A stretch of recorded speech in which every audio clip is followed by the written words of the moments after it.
జోగమ్మ ద్వారా తన కన్న కూతురు కుట్టి అని తెలుసుకున్న జ్యోతి సూర్య. ఇంతకు జోగమ్మ ద్వారా జ్యోతి సూర్య ఈ విషయం ఎలా తెలుసుకున్నారు?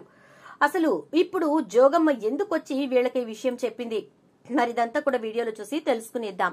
పాపే మా జీవన జ్యోతి రాబోయే కథలు, జరగబోయేటటువంటి విషయాల గురించి ముందుగా తెలుసుకోవటానికి వీడియోని లైక్ చేసి ఛానల్ ను సబ్స్క్రైబ్ చేసి పక్కనే ఉన్న బెల్ ఐకాన్ లో ఆల్ ట్యాప్ చేయండి.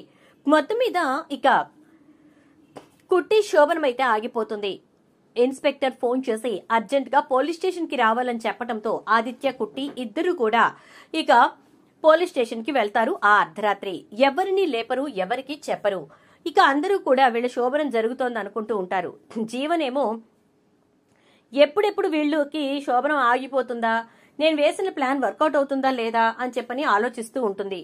ఇక ఈలోపు ఎస్ఐ ఫోన్ చేసి ఎవరో మీ గోడౌన్స్ తగలబెడుతున్నారు అని చెప్పి మాకు కంప్లైంట్ వచ్చింది అని చెప్పేసి మేము కాల్ చేశాము, మీ వాళ్ళెవరూ రాలేదేంటి అని జీవన్కు ఫోన్ చేస్తారు. ఓ అయితే శోభనం ఆగిపోయిందనమాట. వీళ్ళు ఎవరినీ లేపకుండా బయలుదేరుంటారు. ఎస్, నేను అనుకున్నది సాధించాను అనుకుంటుంది. వాళ్ళు బయలుదేరారు ఎస్ఐ గారు, వచ్చేస్తారు, మా బావగారు ఇంకా మా తోటికోడలు వస్తున్నారు అని చెప్పని అంటుంది. ఇక ఈలోపే వాళ్ళు స్టేషన్ దగ్గరికి వెళ్తారు. ఇక ఎస్ఐ అయితే వాళ్ళిద్దరినీ కూర్చోపెట్టి మీ గోడౌన్ దగ్గర ఎవరో నిప్పు పెట్టారని చెప్పి మాకు కంప్లైంట్ వచ్చింది. మేము అక్కడికి వెళ్లి చూసాం, కాకపోతే అక్కడ ఎవరూ కనిపించలేదు. బట్ కొంతమంది మాత్రం అటు ఇటు తచ్చాడుతూ ఉన్నారు. వాళ్ళని పట్టుకునే ప్రయత్నం చేస్తే వాళ్ళు పారిపోయారు. కాకపోతే అక్కడ ఇంకా నిప్పేమీ అంటుకోలేదు. ఒకవేళ ఆ పారిపోయిన వాళ్లే అక్కడ నిప్పంటించడానికి చూసారేమో అనిపించింది. ఇక ఎందుకన్నా మంచిది ఒకసారి మీ చేత రిటర్న్ కంప్లైంట్ తీసుకుందామని చెప్పేసి తీసుకున్నాం. కొంచెం అక్కడ మేము గస్తీ అది ఏర్పాటు చేస్తాం అని అంటారు. దాంతో సరే అయితే అని కంప్లైంట్ రాసిస్తాడు ఆదిత్య. కానీ ఎవరు వాళ్ళకి కంప్లైంట్ ఇచ్చారు, ఎవరు అసలు తగలబెట్టాలనుకున్నారు అనేది అర్థం కాక ఇద్దరు కూడా ఆలోచనలో పడి ఇక రిటర్న్ కంప్లైంట్ ఇచ్చాక అక్కడ నుంచి బయలుదేరి వెళ్లిపోతారు. వెళ్లేసరికి ఇక శశికాంత్, సునంద అందరూ కూడా హాల్లో కూర్చుని ఉంటారు. ఎందుకంటే జీవన అందరినీ లేపేసి జరిగింది చెప్పి వాళ్ళిద్దరూ పోలీస్ స్టేషన్ కి వెళ్లారు అని చెప్పేసి అంటుంది. ఎక్కడ వచ్చిన తర్వాత మళ్ళీ శోభనం జరిగిపోతుందోననే భయంతో ఇక వాళ్ళంతా కూర్చునుండి ఏం జరిగింది ఏంటి అని చెప్పి మొత్తం అందరూ మాట్లాడుకుంటారు. ఇక అయిపోయిన తర్వాత మొత్తానికి ఇంత కష్టపడి పెట్టించిన ముహూర్తం వేస్ట్ అయిపోయింది అంటాడు శశికాంత్. అయితే ఎందుకు వేస్ట్ అవుతుందిలేండి, పంతులు గారిని పిలిపించి మళ్ళీ 2-3 రోజుల్లో మంచి ముహూర్తం పెట్టిద్దాం అంటుంది సునంద. ఏంటో వీళ్ల శోభనం ముహూర్తంతో అయ్యేటట్టు లేదు మమ్మీ అంటూ చైతన్య ఇద్దరిని ఆట పట్టిస్తాడు. ఈలోపు ఆదిత్య, ఒరే చైతు అని చెప్పని అంటే సారీ బ్రో, జస్ట్ కిడింగ్ అంటూ ఇక వెళ్లి అందరూ పడుకుంటారు. ఉదయాన్నే లేచిన తర్వాత జ్యోతి, సూర్య సునందకి ఫోన్ చేసి ఏం జరిగింది, ఎంతవరకు వచ్చింది, శుభవార్త చెప్పారా అని అంటే ఏం శుభవార్త జ్యోతి గారు అంటూ రాత్రి జరిగిందంతా చెప్తుంది సునంద. ఎందుకో నాకు వీళ్ళిద్దరి జాతకాలు ఒకసారి చూపిస్తే మంచిదేమో అనిపిస్తోంది సునంద గారు అంటుంది జ్యోతి. నాకు అలాగే అనిపించింది జ్యోతి గారు, ఖచ్చితంగా ఏదో శక్తి అడ్డుపడుతోంది వీళ్లకు ఈ శోభనం జరగకుండా అని చెప్పేసి అనేసరికి సరే అయితే నేను ఒకసారి పంతులు గారిని కలుస్తానంటే నేను కూడా మా కులదైవం గుడికి వెళ్లి అక్కడ మా జోగులమ్మ ఉంది, ఆ జోగులమ్మని కలుస్తాను అని చెప్పేసి జ్యోతి అంటుంది. అనేసరికి ఇక ఇద్దరు కలిసి అంటే సునందేమో పంతులు గారి దగ్గరికి వెళ్తుంది, ఇక జ్యోతి వాళ్ళేమో జోగులమ్మ దగ్గరికి వెళ్తారు. గుడి దగ్గరికి వెళ్లి ప్రదక్షిణలు చేసి మొక్కు తీర్చేసుకున్న తర్వాత జ్యోతి కూర్చుని ఆలోచిస్తూ ఉండగా ఇక అలా జ్యోతి కూర్చుని ఉండేసరికి అప్పుడొస్తుంది జోగులమ్మ. ఏ తల్లి ఆలోచనలో పడ్డావు, నీ కన్నబిడ్డ జీవితం ఏమవుతుందోనన్నా అనగానే నా కన్నబిడ్డ జీవితం బాగానే ఉంది, కానీ నాకిష్టమైన నా కుట్టి జీవితమే ఎటూ కాకుండా అయిపోతోంది అనగానే నీ కన్నబిడ్డ జీవితం ఎక్కడ బాగున్నది తల్లి అని అంటుంది జోగులమ్మ. అవును, నా కన్నబిడ్డ జీవితానికి ఏ లోటు లేదు, అది ఎలా అయినా సాధించేసుకుంటుంది.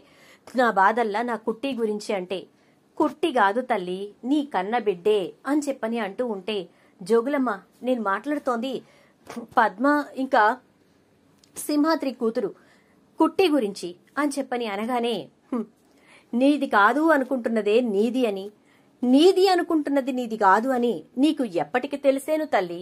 ఆ పరమేశ్వరుడు, ఆ పరమశివుడు నీకెప్పటికి తెలిసేలా చేస్తాడోనని ఆలోచిస్తూ ఉన్నా. ఆ తల్లి ఆన ఇవ్వల, లేకుంటే నేనే నీకు నిజం చెప్పేదాన్ని అంటూ ఉండేసరికి తల్లి ఆన ఇవ్వలేదా? నాకు నిజం చెప్పేదానివా? ఏం నిజం? నువ్వు అంటున్నది ఏంటో నాకు అర్థం కావట్లేదు అంటుంది జ్యోతి. ఈలోపు సూర్య వచ్చి, ఏం జరిగింది జ్యోతి? ఏం మాట్లాడుతున్నావు జోగులమ్మతో అంటే, నాకు అదే అర్థం కావట్లేదండి. నీదనుకున్నది నీది కాదు అనుకుంటున్నదే నీది అంటూ నాకేదో చెప్తోంది. నాకదేంటో అర్థం కావట్లేదు. ఆ తల్లి ఆన ఇవ్వలేదు, లేకపోతే నిజం చెప్పేదాన్ని అంటోంది. నీ కన్నబిడ్డ జీవితం బాగోలేదంటోంది. జీవన బ్రతుకు బానే ఉంది కదా అంటే, పేరొకరిది మనిషొకరు తల్లి అని చెప్పని అంటుంది జోగులమ్మ. పేరొకరిది మనిషొకరా? ఎవరి గురించి చెప్తున్నావు జోగులమ్మ అని అంటే, నీ కన్నబిడ్డ తన పేరుని దానం చేసి ఆ బిడ్డను నీకు బిడ్డను చేసింది. నీ తాన తను ఉంటే నీ జీవితానికి ముప్పని, నీ ప్రాణాలకు లెక్కని తను దూరమయ్యింది అంటూ చెప్తుంది. దాంతో ఒక్కసారిగా జ్యోతి షాక్ అవుతుంది. అంటే నువ్వు చెప్తోంది నా కూతురు జీవన తన పేరుని నా ఇంట్లో ఉన్న జీవనకిచ్చి తను పక్కకుందా అని అడుగుతుంది. బాగానే అర్థం చేసుకున్నావు. అదే జరిగింది. తను నీ దగ్గరుంటే నీ ప్రాణాలకు లెక్క ఒక్కొక్క రోజు తరుగుతుందని ఆ బిడ్డని పక్కదోవ పట్టించారు అని చెప్పేసరికి, అంటే నా కన్నబిడ్డ ఇప్పుడు నాతో ఉన్న జీవన కాదనమాట. మరి నా కన్నబిడ్డ ఎవరు అని చెప్పి జ్యోతి అడుగుతూ ఉంటే సూర్య కూడా జోగులమ్మని అడుగుతాడు. దాంతో ఏ బిడ్డ కోసం తపిస్తున్నావో, ఏ బిడ్డ జీవితం బాగుండాలని ఆరాటపడుతున్నావో, ఏ బిడ్డ జీవితం గురించి అడగడానికి ఇక్కడికొచ్చావో ఆ బిడ్డే నీ బిడ్డ. నీది కాదనుకుంటున్న ఆ బిడ్డే నీ బిడ్డ. నీకోసం ఎప్పుడూ తప్పించే ఆ బిడ్డే నీ బిడ్డ అంటూ చాలా చక్కగా చెప్తుంది జోగులమ్మ. నేను మాట్లాడుతోంది కుట్టి గురించే, ఆలోచిస్తోంది కుట్టి గురించే, జీవితం బాగుండాలి అని కోరుకుంటోంది కుట్టి గురించే. అంటే నువ్వు చెప్తోంది నా కుట్టియే నా బిడ్డ అంటున్నావా అని అంటే, నాకు ఆనలేదు తల్లి. ఆన ఉంటే నీకు అనుమానం లేకుండా చెప్పేటిదాన్ని. నేను చెప్పిందాన్ని విడమరిచి ఆలోచించి నువ్వే అవగతం చేసుకో. దగ్గరకొచ్చినావులే, సమాధానం నీ నోటితో నువ్వే చెప్పినావు అంటూ ఇక జోగులమ్మ అక్కడి నుంచి వెళ్లిపోతుంది. జ్యోతి ఒక్కొక్క విషయం జోగులమ్మ చెప్పింది గుర్తు తెచ్చుకుని, అంటే కుట్టినే మన బిడ్డ అండి అని అంటుంది సూర్యతోటి. జోగులమ్మ చెప్పిన దాన్ని బట్టి కుట్టియే మన బిడ్డ అనిపిస్తోంది జ్యోతి. ఎందుకలా మంచిది. మన కులదైవమైనటువంటి ఆ పరమశివుని యొక్క ఈ దేవాలయంలో జోగులమ్మ చెప్పింది కాబట్టి మనం కుట్టికి తెలియకుండా DNA టెస్ట్ చేయిస్తే అంటాడు సూర్య. సరేనండి, ఆ పని చెయ్యకూడదు, కానీ చేసి చూద్దాం. తప్పే ఉంది. తన పేరుని దానం చేసి ఎవరినో మన ఇంట్లో పెట్టింది అని చెప్పి జోగులమ్మ చెప్పిందిగా. ఒకవేళ కుట్టినే మన బిడ్డయుండి జీవనని మన ఇంట్లోకి తనే తీసుకొచ్చి పెట్టిందేమో. ఏం జరిగిందో తెలుసుకుందాం. ముందు కుట్టి మన బిడ్డో కాదో తెలుసుకుందాం అంటుంది జ్యోతి. మరి జ్యోతి సూర్యలు నిజం తెలుసుకోగలుగుతారా? DNA పరీక్షల్లో రిపోర్ట్స్ కరెక్ట్ గా వస్తాయా? జీవనకి విషయం తెలియకుండా ఉంటే అంతా బాగుంటుంది. మరి తెలిస్తే జీవన ఈ నిజాన్ని బయటపడనిస్తుందా? ఏం జరుగుతుందనేది రాబోయే ఎపిసోడ్స్ లో చూద్దాం. వీడియో నచ్చితే లైక్ చేసి, వీడియోని షేర్ చేసి, ఛానల్ సబ్స్క్రైబ్ చేసి, పక్కనే ఉన్న బెల్ ఐకాన్ లో ఆల్ ట్యాప్ చేయండి.